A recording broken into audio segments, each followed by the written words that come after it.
నమస్తే. Sterling pumps సమర్పించు చేనుచిలుక కార్యక్రమానికి స్వాగతం. చేనుచిలుక కార్యక్రమాన్ని విశేషంగా ఆదరిస్తున్న రైతాంగానికి శుభాభివందనాలు. ఈరోజు చేనుచిలుక కార్యక్రమంలో సేంద్రియ పంటలు, యాజమాన్యం, పంటల సరళి, ప్రత్యామ్నాయ పంటల గురించి ప్రముఖ రైతు పెరికే యాదయ్య గారు వివరిస్తారు. నమస్తే అండి యాదయ్య గారు. మేడం నమస్తే మేడం.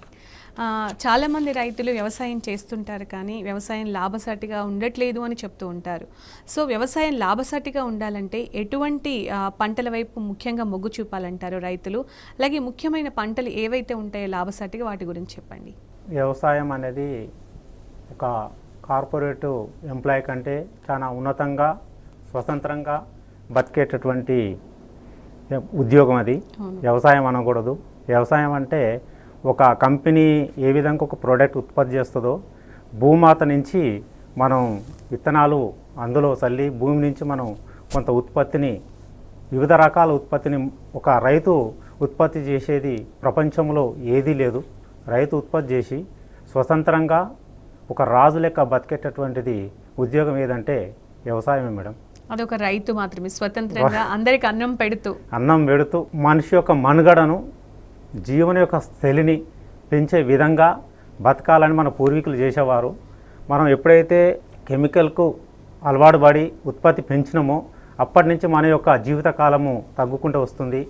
మనిషి మనుగడ కొనసాగించాలంటే ఫెర్టిలైజర్కు దూరమై ఆర్గానిక్ వ్యవసాయము, సమగ్ర వ్యవసాయము చేస్తేనే మనం ఈ దేశంలో జీవనం కొనసాగించుకోవడానికి ఆస్కారం ఉంది మేడం. అంటే అలాగే లాభసాటిగా ఉండాలంటే ముఖ్యంగా ఎలాంటి పంటలు సాగు చేయాలంటారు? లాభసాటిగా ఉండాలంటే వరి, పత్తే కాకుండా వాణిజ్య పంటలు, తర్వాత కూరగాయలు, తర్వాత ఫిషర్స్ డిపార్ట్మెంట్, ఫిషర్స్ చేపల పెంపకం, సమగ్ర వ్యవసాయం అన్నట్టు చేయాలి మేడం. ఒక అరెకరం ఉన్న రైతు, 10 గుంటలు ఉన్న రైతు కూడా ఆ కుటుంబం పోషించుకోవడానికి నెలకు ఒక 20,000 అవసరం ఉంటాయి మేడం.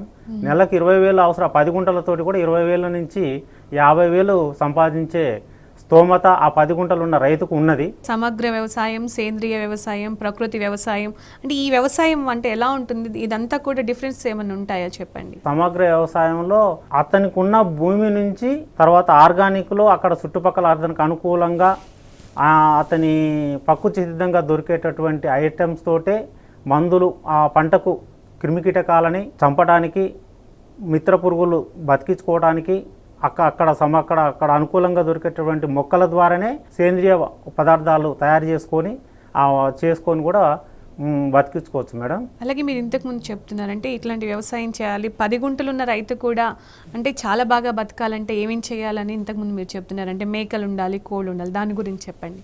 1 గుంటలో ఆకుకూరలు, ఒక 4-5 గుంటలు కూరగాయలు, తర్వాత దాటి నుంచి వచ్చేటువంటి వ్యర్థాలని మనం కోళ్ళకు కానీ మేకలకు కానీ ఒక మనిషికి 1-2 ఒక 2 బర్రెలు ఉండాలి, ఒక 50 కోళ్ళు ఉండాలి, ఒక 2-3 మేకలు ఉండాలి.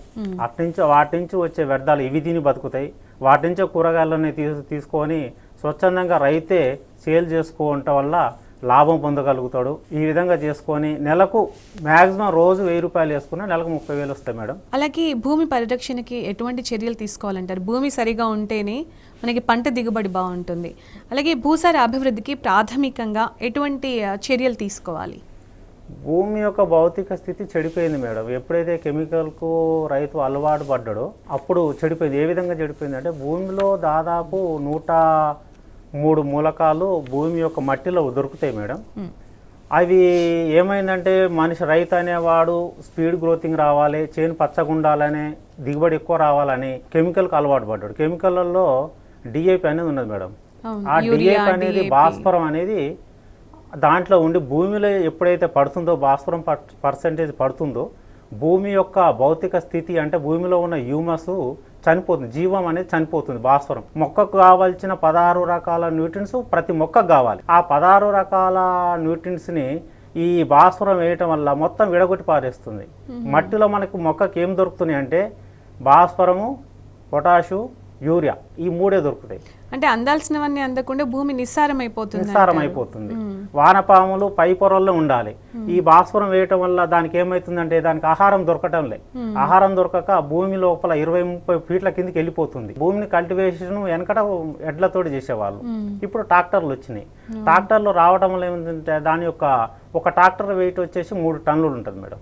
ఆ 3 టన్నుల వెయిట్ తోటి కల్టివేషన్ చేస్తే మనకు ఒక బెత్తెడు మందం వెళ్ళేస్తుంది, కింద భూమి గట్టిగా అయిపోతుంది. ఈ భాస్వరం పర్సంటేజ్ పడంగానే భూమి గట్టిగా అయిపోయి బండలేక అయిపోతుంది. మళ్ళీ అది మెత్తగా నీళ్లు పెట్టి మళ్ళీ మెత్తగా కావాలంటే కూడా కాదు మేడం. అప్పుడు ఏమవుతుందంటే మళ్ళీ భాస్వరం వేస్తేనే దానికి రసాయనిక చర్య జరిగి ఆ మొక్కకు భాస్వరము, యూరియా, పొటాష్ ఇవి అందుతాయి. మిగిలిన స్థూల పోషకాలు, సూక్ష్మ పోషకాలు అందవు. అప్పుడు ఏమవుతుంది, రైతుకు పల్లాకు తెగులని, ఐరన్ డెఫినేషన్ అని, జింకు డెఫినేషన్ అని ఇలాంటివన్నీ కనబడతాయి మొక్క మీద. అప్పుడు రైతు బెంబేలు ఎత్తిపోతుంటాడు, నేను యూరియా వేసినా, పిండి వేసినా, అన్ని వేసినా కానీ నా మొక్క ఈ విధంగా పల్లగా అయిపోతుంది ఏంటంటే ఫెర్టిలైజర్ షాప్కి పోతాడు. కానీ ఈ కెమికల్ పరంగా పోయినప్పుడు చాలా ఇబ్బందులు పడుతుండ్రు. ఆ పెట్టుబడి కూడా వెళ్ళే పరిస్థితిలో లేదు. ఇప్పుడు ఏంటంటే ట్రాక్టర్లు దున్ని నాటు పెట్టినామా, అటు ఇటు చూస్తే 4 నెలలు అవుతుంది. మా సొంత పొలమే కదా, ఎకరానికి 10,000 20,000 మిగులుతున్న సంతోషమే ఉంది. కానీ భూమాత యోగాన్ని దాన్ని చంపుతున్నాం అనేది, భూతల్లిని చంపుతున్నాం అనేది ఏ రైతు గ్రహిస్తలేడు మేడం. వరి బండటం వల్ల కూడా వాతావరణ కాలుష్యం కూడా అవుతుంది. మనం మనకు పొడి బండి, మనకు వరి పండిస్తున్నాం, గ్రీన్నెస్ ఉందని అనుకుంటున్నాం. కానీ మనకు ఆక్సిజన్ కూడా 1 హెక్టారు ప్యాడి పండిస్తే ఆ 4 నెలల కాలంలో 2 టన్నులన్నర అమోనియా ఫాస్ఫేట్ ఫామ్ అయ్యి ఆక్సిజన్ % తగ్గిపోతుంది అన్నట్టు. ఆ విధంగా కాకుండా కాపాడుకోవాలంటే, అదే కాకుండా రైతుకు పెట్టుబడి భూమిని బతికించుకోవాలంటే వరికి ప్రత్యామ్నాయంగా చాలా రకాల పంటలు 45 డేస్లో కొత్తిమీర లాంటిది వేసుకుంటే పెట్టుబడి బోను కూడా ఒక 45 రోజులలో ఒక 50 నుంచి 70 వేలు సంపాదించుకోవచ్చు మేడం. ఇప్పుడు మీరు సేంద్రియ పద్ధతిలో వ్యవసాయం చేస్తున్నారు కదా, మీరు ఏ పంటలు సాగు చేస్తున్నారు వాటి గురించి చెప్పండి. నేను కూడా వరి పండించేవాడిని మేడం. ఇదైతే ఎప్పుడైతే తెలుసుకున్నానో నేను సీజన్ వైజ్గా మార్కెట్ క్యాల్కులేషన్ చేసుకొని పంటలు వేస్తాను మేడం. నేను వర్షాకాలం మాత్రం కూరగాయలు పండిస్తాను. తర్వాత ఇప్పుడు ప్రజెంట్లో కంది వేస్తున్నాను, తర్వాత వంకాయ వేస్తున్నాను. అధిక దిగుబడి వచ్చే వెరైటీ మహారాష్ట్ర నుంచి తెప్పించి వేసాను. అది ఒక ఎకరానికి 20 నుంచి 25 క్వింటాలు పండుతుంది కంది. పెట్టుబడి బోను 6 నెలల్లో ఒక రైతుకు ₹1,00,000 వచ్చే పంట. అది గింజలు వేసుకోవడానికి ఇంటి మనుషులు వేసుకోవచ్చు. నేను డిస్టెన్స్ వచ్చి 10 ఫీట్లు పెట్టినా. నేను రేగడి ఎర్రజక్క భూములు అయితేనే కొద్దిగా డిస్టెన్స్ తగ్గించుకోవచ్చు, 7 నుంచి 8 ఫీట్లు పెట్టుకోవచ్చు. దాంట్లో కలుపు మందులు ఉన్నాయి మేడం. కలుపు తీయటానికి కూడా లేబర్ అవసరం లేదు, హార్వెస్ట్ చేస్తానికి కూడా లేబర్ అవసరం లేదు. మిషన్స్ వచ్చినాయి, మెకనైజ్ వచ్చింది. దీంట్లో సబ్ సాయిల్, టాప్ సాయిల్ అని 2 ఉంటాయి మేడం. పైన భూమి 1/2 ఫీటు మీద ఉన్నటువంటి మట్టిని టాప్ సాయిల్ అంటాం, 2 ఫీట్ల కింద ఉన్న మట్టిని సబ్ సాయిల్ అంటాం. టాప్ సాయిల్ అనేమో ప్రథమ పోషకాలు దొరుకుతాయి మొక్కకి, ఏంటి యూరియా, భాస్వరం, పొటాష్ దొరుకుతాయి. సబ్ సాయిల్ అనేమో సూక్ష్మ పోషకాలు 2 దొరుకుతాయి. ఇదొక 10 కిలోలు, అదొక 10 కిలోలు 200 లీటర్ల నీళ్ళ డ్రమ్ములో పోసి ఒక 10 నిమిషాలు కలిపిన తర్వాత ఒక అర్ధగంట ఆగి అదే నీళ్ళను వడబోసుకొని మేము వేసినటువంటి పంట మీద స్ప్రే చేస్తాం. దీంతో పాటు ఇంకా హీల్డింగ్ రావాలి, ఇంకేమీ అంటకూడదంటే నీమాయిలు, ఆమ్దం నూనె, ఇదొక లీటరు, అదొక లీటరు. తర్వాత కుంకుడుగాయల రసం ఎకరానికి ఒక 1/4 కిలో కుంకుడుగాయలు 1 గంట ముంగల నానబోసుకొని అందులో కలిపేసి స్ప్రే చేస్తాం. తర్వాత ఇంకోటి మనకు చౌహాన్ క్యూ మెథడ్లో కూడా ఉన్నాయి మేడం. అవి కూడా నేనే తయారు చేసుకుంటాను. దీంట్లో ల్యాబ్ అని ఒకటి ఉంది మేడం. ల్యాబ్ ఏంటంటే మనం ఆర్గానిక్ వ్యవసాయం చేసేటువంటి ప్యాడి పండిస్తారు కదా, మనం తింటున్నాం కదా, ఎటుబడి ఉదయం పూట వండుకునేటప్పుడు ఆ నీళ్ళని, బియ్యపు నీళ్ళని మనం 1 లీటర్ నీళ్ళు పోసి కడిగి పారబోస్తాం మేడం. ఆ నీళ్ళలో చాలా పోషకాలు ఉంటాయి. ఆ నీళ్ళని ఏం చేయాలంటే ఒక 5 రోజులు ఒక మట్టి కుండలో పోసి పేపర్ వేసి రబ్బర్ బ్యాండ్ వేసి ఒక 5 రోజులు నిల్వ ఉంచాలి. 6వ రోజు ఇప్పేస్తే అది పులిచిన వాసన వస్తుంది, బ్యాక్టీరియా ఫామ్ అవుతుంది అందులో. ఆ బ్యాక్టీరియా ఫామ్ అయిన దాంట్లో 1 లీటర్కు 4 లీటర్ల ఆవు పాలు పోయాలి అందులో. ఆవు పాలు పోసి మళ్ళీ అదే కుండని మళ్ళీ మూత పెట్టి పేపర్ రబ్బర్ బ్యాండ్ వేసి మళ్ళీ ఒక 5 రోజులు ఉంచాలి మేడం. తర్వాత మళ్ళీ 6వ రోజు 12వ రోజు మనకు ల్యాబ్ తయారవుతుంది. దాంట్లో ప్రోటీన్స్ పైకి తేలిపోతాయి. ఆ ప్రోటీన్స్ని తీసి ఏదైనా మొక్కలకి వేసుకోవచ్చు. ఈ ల్యాబ్ను మనం స్ప్రే చేయడం వల్ల మొక్కకి ఏమవుతుందంటే గ్రీన్నెస్గా పెరుగుతుంది ఒకటి, తర్వాత వైరస్ని కంట్రోల్ చేస్తుంది, తర్వాత మనకు ఈల్డింగ్ను ఇంక్రీజ్ చేస్తుంది, తర్వాత మనకు నాణ్యమైన పంట, నాణ్యమైన దిగుబడి వస్తుంది మేడం. మీరు సేంద్రియ వ్యవసాయం వైపు మళ్ళీ ఎన్నాళ్ళు అవుతుంది? అలాగే పంటల దిగుబడి విషయానికి వచ్చేసేటప్పటికి కొంతమందిలో అంటే సేంద్రియ వ్యవసాయంలో కొంచెం దిగుబడి తక్కువగా ఉంటుంది అని కూడా అంటూ ఉంటారు. అది ఎంతవరకు నిజం? అది వాస్తవమే మేడం. వాళ్ళు తెలియక చేసేవాళ్ళు అనే మాటలు అవి. కానీ దీంట్లో మనిషి యొక్క శ్రమ అవసరం. అయితే కెమికల్ పరంగా పోతే 10 రోజులకు ఒక స్ప్రే, 15 రోజులకు ఒక స్ప్రే చేస్తారు, ఊకుంటారు. ఇందులో ఆర్గానిక్ వ్యవసాయం చేసే వాళ్ళది ఎట్లుంటుంది అంటే ప్రతి 4 డేస్కు 5 డేస్కు ఒకసారి ప్రతి పంట మీద స్ప్రే చేయాలి. కెమికల్ కంటే ఇంకా నీకు దిగుబడి ఎక్కువ పెరుగుతుంది ఆర్గానిక్లో. ఈ సివిఆర్ మెథడ్లో చేసినాం అనుకో మేడం, ఆ మిర్చి వేసినటువంటి పంటని రక్షించుకోవాలి, హై ఈల్డింగ్ తెప్పించుకోవాలంటే మిర్చిని మనం ఎకరానికి ఒక 2 కిలోల మిర్చిని గ్రైండర్ చేసి అలాంటి లిక్విడ్ని ఈ మట్టి ద్రావణంలో కలిపి స్ప్రే చేయాలి. ఓకే. ఆ మిర్చిలో ఉన్నటువంటి ప్రోటీన్స్, న్యూట్రియన్స్, సూక్ష్మ పోషకాలు ఇవన్నీ ఇమీడియట్లీ మొక్క ద్వారా గుంజుకొని ఏపుగా పెరుగుతుందండి. దీంతో పాటు నవధాన్యాలు కూడా నానబెట్టి మేము మొలకలు కట్టి రుబ్బి ఇందులో కలుపుతాం మేడం. తర్వాత మనకు మేమేం చేస్తామంటే సమ్మర్ ఎండాకాలం వచ్చిందంటే ఎకరానికి ఒక 2 లీటర్ల కొబ్బరి నీళ్ళు, ఈ నవధాన్యాల పిండి, తర్వాత ఇంకొకటి మనకు ఫంగిసైడ్ రాకుండా ఉండటానికి ఏం చేస్తామంటే కట్టెలు కాలుతారు కదా, ఆ బూడిదని ఒక ఎకరానికి ఒక 5 కిలోలు కలపాలి ఇదే నీళ్ళల్లో. తర్వాత డస్ట్, కంకర డస్ట్ అని ఉంటుంది మేడం, ఆ కంకర డస్ట్ కూడా ఒక 5 కిలోలు ఇందులో కలపాలి. ఈ విధంగా కలిపి ఎప్పుడు కలపాలి? ఇవి పూత దశకు వచ్చి పూత ముందుకు పూత తర్వాత ఒక 3 స్ప్రేలు చేస్తే సరిపోతుంది. ఈ కెమికల్ వాడినప్పుడు ఒక 15 రోజులే గ్రీన్నెస్ ఉంటుంది, ఇవి వాడినప్పుడు మాత్రం నెల రోజుల దాకా గ్రీన్నెస్ ఉంటుంది. పంట మంచి దిగుబడి రావడానికి ఆస్కారం ఉంది. అలాగే ఆర్థిక అభివృద్ధి సాధించాలంటే రైతులు ఇప్పుడు అంటే ముఖ్యంగా సేంద్రియం వైపు వెళ్తున్న వాళ్ళు కావచ్చు, వాళ్ళు ఎలాంటి పంటలు ముఖ్యంగా వేయాలంటారు? మన 2 తెలుగు రాష్ట్రాలైనటువంటి భూభాగం సమశీతోష్ణ మండలం. ప్యాడీ వద్దంటారు, ప్యాడీలో మెలిగేది 5,000 నుంచి 5,000 మిలిగే రైతులు ఉన్నారు, 10,000 మిలిగే రైతులు ఉన్నారు, 20,000 మిలిగే రైతులు ఉన్నారు. అంతకంటే ఎక్కువ మిలగదు మేడం. ఈ చలికాలంలో ఇప్పుడు వేసుకోవడానికి పంట మార్పిడు మాకు ఇత్తనాలు లేవు, అవి లేవు, ఇవి లేవు అని చాలా మంది రైతులు నిన్న మొన్న అన్నారు. మాది FPO farmer produce company Nalgonda, F3 farm farmer future. ఒక 3 రకాల మెనువులను సెలెక్ట్ చేసుకొని ఒక 1,500 మంది రైతులను ప్యాడీ వేసే వాళ్ళని నేను డైవర్షన్ చేశాం మేడం మేము మా F3 ద్వారా. పాలిష్ వెరైటీ, మిషన్ కోతకు అనుకూలము, తర్వాత ఎక్కువ దిగుబడి అంటే ఎకరానికి 8 నుంచి 12 క్వింటాల వరకు దిగుబడి తీసుకునే వెరైటీలు అన్నట్టు. ఏ విధంగా చేసినా ఇప్పుడు గవర్నమెంట్ మద్దతు ధర 6,300 ఉంది మేడం మినుము క్వింటాకి. 6,000 వచ్చినా కూడా 8 క్వింటాలైనా 8 6 48,000. మినుముకి ఎంత వచ్చినా 15,000 కంటే ఎక్కువ రాదు పెట్టుబడి.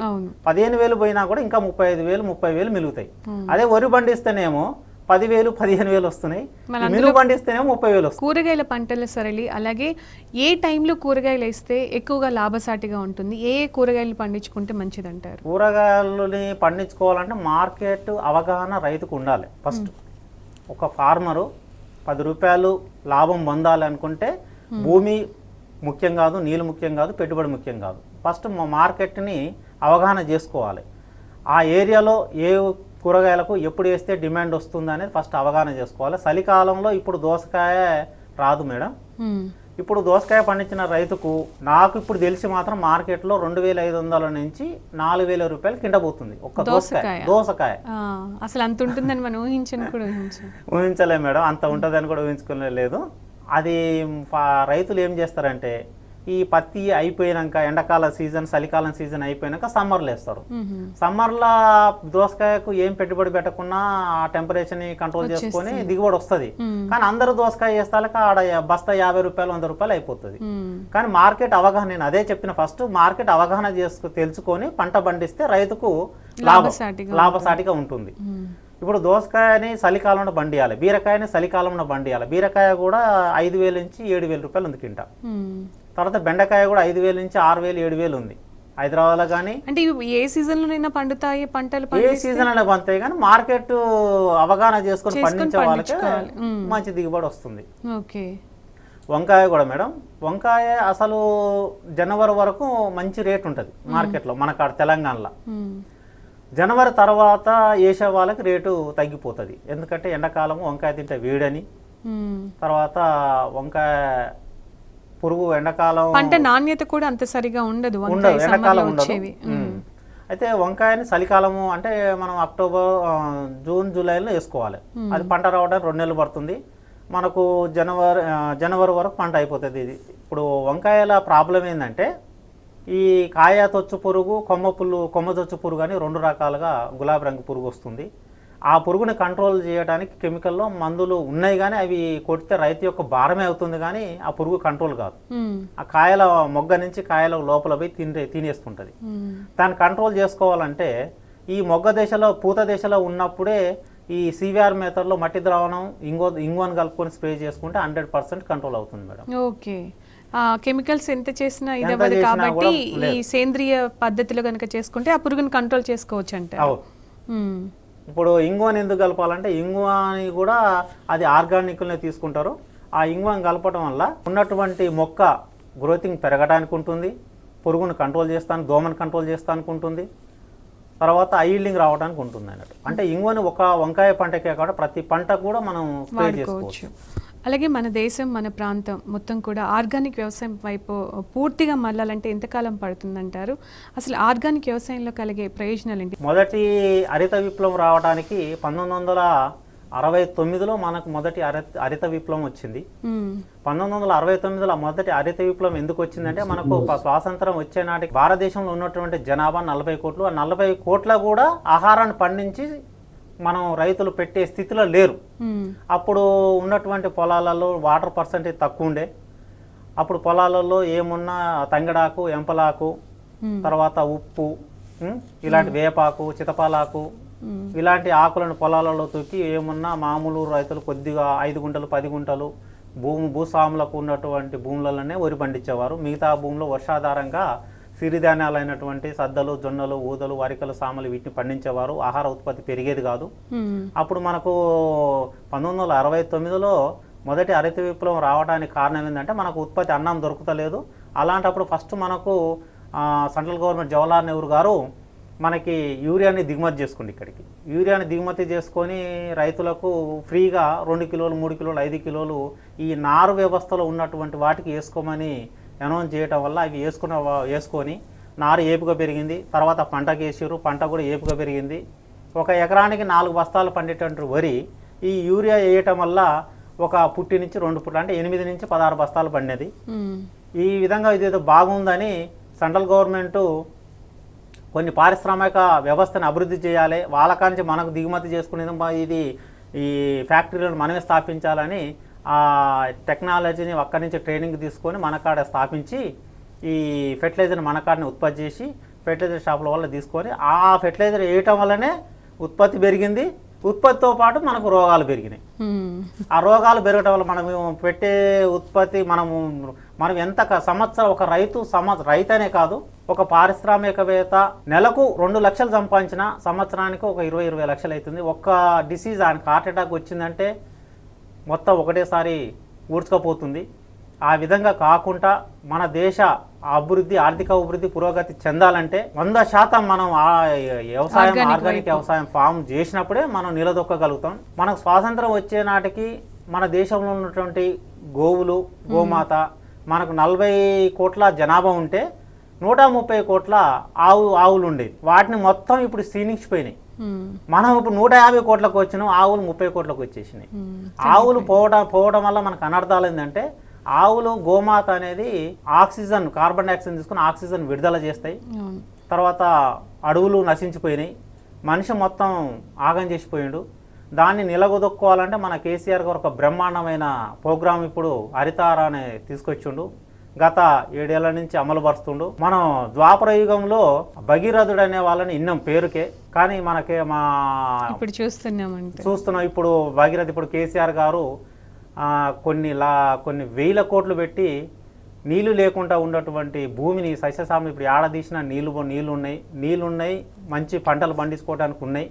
కానీ నీళ్లు తెచ్చిండు కానీ మేము పొలం వేసుకోకుంటే ఏం వేసుకోవాలని రైతులు ప్రశ్నించే కాలం వచ్చింది. నీళ్లు తెచ్చిండు కానీ పొలమే పెట్టమనేది చెప్పలేదు కదా. చాలా పంటలు ఉన్నాయి. వరి కంటే 4 రెట్లు ఒక ఎకరంలో బెనిఫిట్ వచ్చే పంటలు ఉన్నాయి. వాటిని వేసుకొని ప్రభుత్వ సలహాలు తీసుకొని రైతులు ప్రత్యామ్నాయ పంటలు వెళ్ళి ఆర్థిక అభివృద్ధిని రైతులు పొందాలని నా యొక్క సలహా. కాకపోతే ఇంకొకటి ఉంది మేడం, కేసీఆర్ గారు రైతు సమన్వయ కమిటీలను ఏర్పాటు చేసిండు.